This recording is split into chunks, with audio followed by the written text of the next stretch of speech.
నువ్వు 1,00,000 రూపాయలు ఇస్తే ఆనందపడినావు, దేవుని మందిరంలో నాకు చేశాడు మేలు, దేవుని కార్యం నేను పొందానని చెప్తే ఆనందపడే రకాన్ని నేను.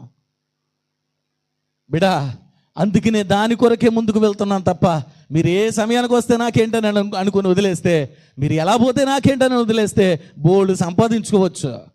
పైగా అత్తమానంలో సమయాని కోసమే, అత్తమానంలో గద్దింపుల కోసమే అనే మాట నా మీద రావక్కర్లేదు. కానీ నేను అనుకుంటున్నాను, ఎన్ని నిందలు వచ్చినా, ఎన్ని అవమానాలు వచ్చినా, ఎంతమంది చేదరించుకున్నా, ఒకనొక దినం నాడు గుర్తొస్తుంది, పలానా దైవజనుడు, పలానా వ్యక్తి, పలానా బ్రదర్ నా కొరకు ఆ రోజు మాట్లాడితే నేను నిర్లక్ష్యం వహించానని రోజు రాబోతుంది. ఎందుకు తెలుసా?